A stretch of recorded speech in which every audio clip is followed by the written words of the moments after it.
I'm gonna go ahead and. All right, All let's right. do it. Would you ever consider buying a car if you didn't already know how to drive it? My name is Isabel, and I am the individual that took that leap of faith, if you could call it that. I'd like to share with you all about the time that I learned how to drive stick shift. We'll talk about how I got the car in the first place, my first time driving it, and how I'm doing now. So, since I couldn't drive manual at this point in the story, let me first explain how I got the car in the first place. I was 17, had my license, and I was working 30 hours a week. I was making decent money, about 19 an hour back in 2017, and my primary mode of transportation at the time was none other than my Razor scooter. I was ready for an upgrade. The Toyota Celica was my dream car, and I frequently checked online marketplaces and used car shops for one in my price range. One day, finally, I found it on OfferUp. It was in my price range and in relatively good condition. The only caveat, it was stick shift. Young and arguably stupid. I offered to pay the seller in cash, with a tip, of course, if he would drive the car from his location in Van Nuys to my apartment in San Gabriel. By the way, that's 33 miles and a 1 hour drive on a good day if there's no traffic. But let's be honest, when is there never traffic in LA? When he arrived, he asked if I wanted to test drive the vehicle. I remember feeling my face turning red when I told him that I didn't even know how to drive stick shift. I told him that my plan was to buy the vehicle and then learn to drive it after. He shrugged, parked the car, took the money, and left. I wonder what he was thinking that day. So now that I have this huge paperweight on the street, let's talk about my first day driving it and actually getting the thing to move. Time was not on my side. Street cleaning was tonight, and I needed the car to be in the garage by 2 a.m. I did say I was arguably pretty stupid. Luckily for me, though, I had a friend that already knew how to drive stick shift. Not only could he help teach me how to drive it, but if we ran out of time, it was a great failsafe, and he could put the car in the garage for me. Unlucky for me, though, he wasn't available until later in the evening, like around 10 p.m. It was still very early in the day, and I didn't want to waste any time. I got myself into this mess after all, and I was determined to get myself out of it. So, I did what anyone would do. I opened YouTube. Stop and go. That's all my car did for the next few hours. There were a lot of tears that day. A few hours before my friend finally arrived, I was able to drive around the block. Not without the occasional stall, of course, but at least I could make it from point A to point B. When my friend arrived, though, I was way too exhausted to keep practicing. Very apologetically, I asked him to park the car in the garage for me. Alright, now let's get to how I'm doing now. I still have that car and drive it every day. Since it was my first car, I'm very attached to it, and I will be sad when I inevitably upgrade to a newer one. My car has well over 350,000 miles, but I just refuse to let it go. And of course, I no longer cry when I'm driving. I have the muscle memory now and drive with ease. I'm no longer intimidated by hills or traffic, and I can't even remember the last time I stalled while I was driving. Sometimes when I'm driving an automatic car, I still reach for a shifter that isn't even there. Alright, let's wrap things up. I've shared with you all my personal story about how I got the car, my first time driving it, and how I'm doing now. Now you know a little more about me and my first car.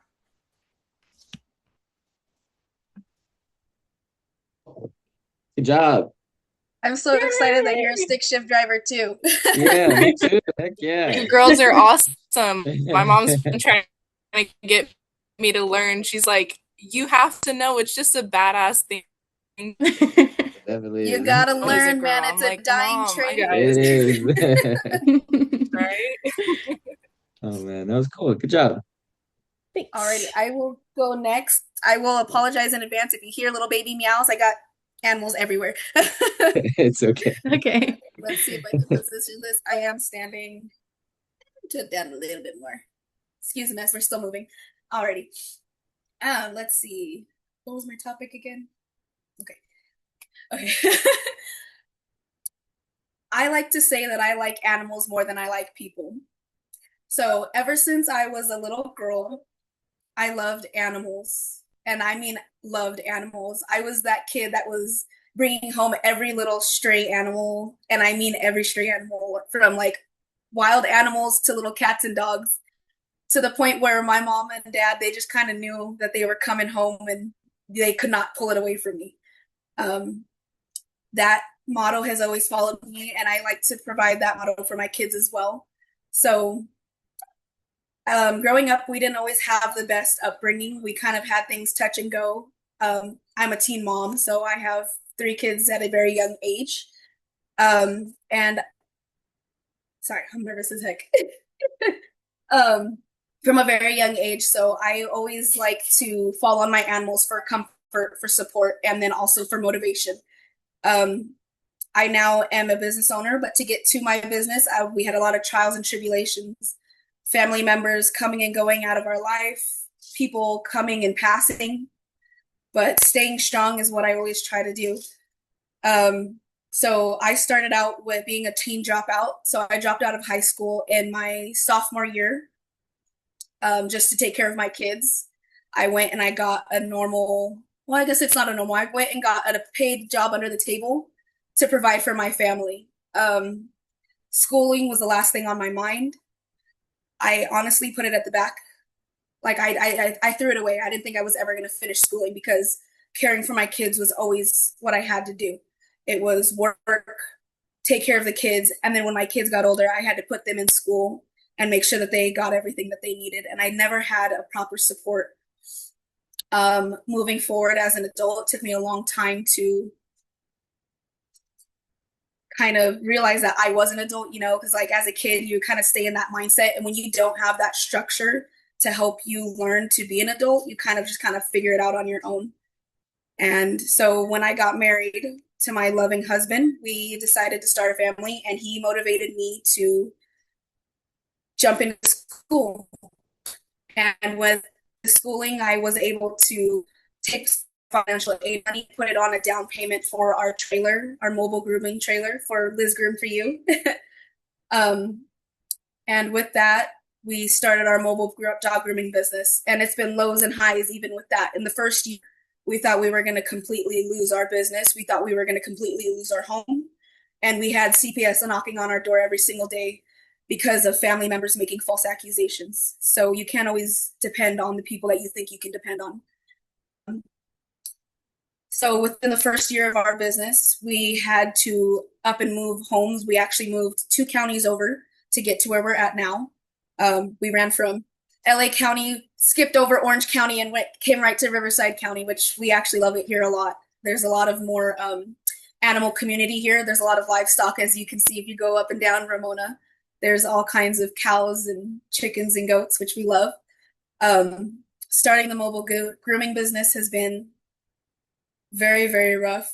We've had issues of fraud go on where random people that we don't even know have tried to claim our business as their own and have tried to steal clients. I've had, when I left my normal 9-to-5 job, they actually tried to steal a lot of my clients, but I have made some very, very loyal clients as well, just from word of mouth.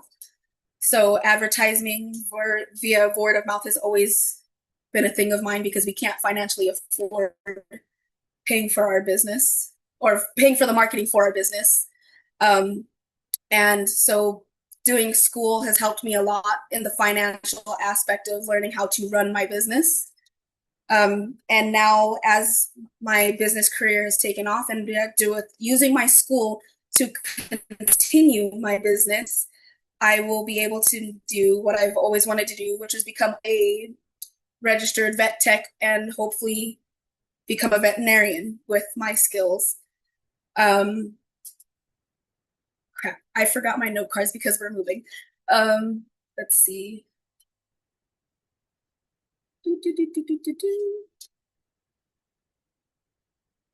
running the business, keeping business. So basically, my go-to is just stay strong and keep moving forward because you can succeed.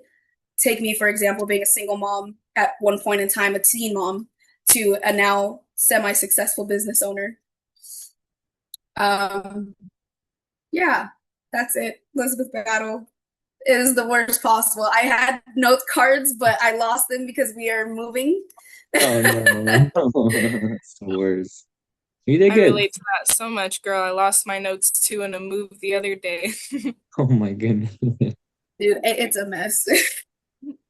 Good job. That's awesome, though. Yeah, good job. You I'm did so good. proud of Thank you. I you. think that you're accomplishing so much, and I think there's so much more to come, and that's awesome. I'm proud to hear that you're doing good. Thank you. One step at a time. You can do. Of course. I get it, girl. I'm a young mom myself. I had my babies when I was 16 years old, so I definitely understand the struggle. Yeah, too. I didn't have them that young. I had my first daughter at 19, so I kind of understand too. All right, so let's get mine over with. All right, so I don't have any flashcards. I didn't have time to, but I have it all on my phone, so I hope this is okay. All right. Everyone thinks they know their physical limit until something pushes them past it. My name is Angel, and I recently took the Candidate Physical Ability Test, also known as the CPAT, which is required to becoming a firefighter. Today, I'm going to share the experience of the moment I reached my physical limit. Specifically, I'm going to explain what I was doing, what that experience felt like, and what I learned from it. First, let me explain what I was doing. The CPAT test is a physical test designed to stimulate real firefighting tasks. It consists of 8 continuous events that have to be completed in 10 minutes and 20 seconds, all while wearing a 50-pound vest. Right from the start, you're already under pressure because the first event is a 3-minute stair climb. You're not allowed to touch the handrails. And on top of the 50-pound vest, you're also wearing 25 pounds on your shoulders.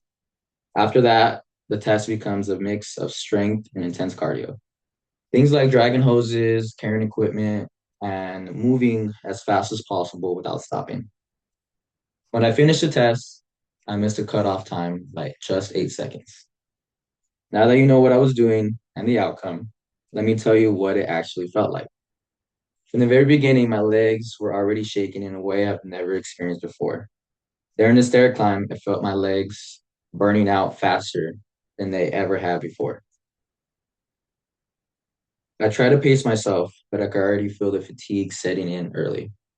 As I moved through each event, it only got worse. What started as controlled movement slowly turned into me dragging my legs just to keep going and going. Every task took more effort than the last. My breathing got heavier, my grip started to weaken, and I can feel my energy dropping fast. That's when it really hit me. I had severely underestimated this test. By the time I reached the final events, my entire body felt like it was shutting down. And when it was finally over, my body completely tensed up. I feel like I used everything that I had. Even just standing there felt difficult. I've never pushed myself past that point before. Finally, let me explain what this experience taught me. I realized that the CPAT isn't just some random test. It represents the bare minimum of what firefighters are expected to handle. And if this is the career I truly want, then I need to be able to meet that standard. It also made me realize that my normal gym routine wasn't enough. Lifting weights didn't prepare me for that level of endurance and continuous movement. If I want to pass next time, I need to focus much more on cardio and overall stamina. At the same time, I'm actually grateful for the experience. It showed me something important, that I'm not invincible. There are limits to where I am right now, but those limits can be pushed. And the best part is, now I know exactly what it is that I need to improve. I'll be taking the test again soon, but this time I'll be better prepared. To wrap things up, today I shared what I was doing during the CPAP, what the experience felt like, and what it taught me. That day, I learned that the limits I thought I had weren't my limits. They were just a point that I've never pushed myself before. The end. Thank you, thank you, thank you, thank you. Nice. Good job. Thank you. Oh, I'm glad that's over with. Wait, so how many flights of stairs was it? So it's an elliptical. So it's Oh, just 3 minutes of just constant, and it was rough. With It a was rough. 50 dang. pound vest on too. And 12 pounds on each shoulder. So 25 in total. 75 pounds in total without touching the rails. Oh, So you're only able to no. just like grab onto your vest and yeah. Dang. That's crazy. That's awesome to be so passionate about something that you put yourself through Thank something so like difficult though, you know. you. Yeah. Yeah. I'm trying. I'm with Thank you, everyone. you. I'm just on my phone here because I did That's lose right. my Me too. notes.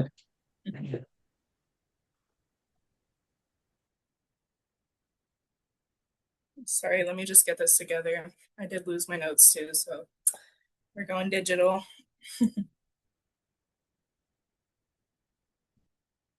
Okay.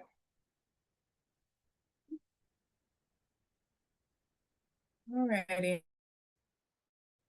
Wait, hold on. It's so hard. I just want to say it's so hard not to look at my notes while I'm reading them, but I'm trying to keep eye contact. So, It really is. You're telling me I'm over here like this the whole time. is my connection okay on everybody else's end? Because it's kind of glitchy for me, but as long as you guys can hear me. It is kind of getting a little glitchy. If you can turn the Wi-Fi off your phone, it might be a little bit better for your laptop if you do that. I'm just on the farthest side of my house because that's where my lighting's at. So I'm trying to stay that Trying to way. get as close as you can. Right. Does it seem a bit There, better breaking in and out? looks like it'll work. Yeah. Okay. Shit. Oh, sorry, excuse me. And it's recording already, right? That's not nothing that I have to do on my end. Okay. Alrighty. Imagine going to a doctor's appointment and coming home with not one but two babies. My name's Kimberly, and I'm going to be sharing with you guys the time that I had an emergency C section with twins. I woke up one morning at 37 weeks pregnant and got ready to attend my weekly prenatal appointments for my twins as I usually did. Being pregnant with twins and automatically being considered high risk meant that I had a lot of appointments, especially at the end. I had two weekly. So, going to these appointments and heading home to rest was a part of my regular routine. The usual procedure at these appointments was to take my blood pressure and check my weight before receiving an ultrasound. This particular morning, my blood pressure was skyrocketing and I had gained 15 pounds in under just a week. The assumption was that I was suffering preeclampsia, which is a sorry guys, which is a life-threatening pregnancy complication that is only resolved by delivery. After running tests for protein in my urine, which is a determining factor in whether or not I was suffering preeclampsia, it was found that that was not the case. We proceeded to my ultrasound and a fetal contraction test as usual, where it was found that twin A, my baby girl, was suffering from low amniotic fluid. I was immediately sent to Desert Regional Medical Center, where I was sent to labor and delivery and reevaluated, then told that I would be giving birth to the babies whenever the operation room was ready. With one of my babies lying across my uterus horizontally instead of vertically, I had already decided to have a C section, which was scheduled exactly a week in advance. It's very common for twin pregnancies and deliveries to have complications, especially if one or both babies are breech or transverse. A lot of times, mothers even deliver one baby vaginally and are rushed to an emergency C section to deliver the other twin. Hoping for least traumatic experience, I scheduled my cesarean and started to find comfort in knowing when it was coming. Finding out that I would be delivering my babies on 2 hours of sleep and just one McDonald's McMuffin was not exciting news. I wasn't ready, but I didn't have a choice. I was prepped for surgery while they prepped the operation room, and just an hour later, I gave birth to beautiful babies. Ariella Rose was born first, and due to her low amniotic fluid, the NICU team had to help her get her first few breaths with an oxygen mask. Just 3 minutes later, Jaden Jeremiah came out perfectly healthy and got to meet his sister. I got to meet my babies while the surgical team stitched me up, and it felt like within just minutes I was in recovery room spending time with my new family of four. With twins being born prematurely commonly, hold on, I'm so sorry, guys, I got lost in my notes. With twins commonly being born prematurely, I couldn't be more grateful to have carried them as long as I did. Although the operation wasn't planned and finding out I was give birth to them in only a few hours. They're now a year and a half old and the joys of my life. I couldn't even imagine waiting the extra week for my scheduled C-section to meet them. Every moment spent with them has been an absolute gift. Thank you guys. My voice is so shaky. I can talk to people all day long, but when I'm reading it off my phone, I'm like, and I know I didn't So look good. at you guys at all, but I figured as long as I read it, right? And oh my gosh, girl, you conquered my biggest fear, which is a C-section. I am Yeah.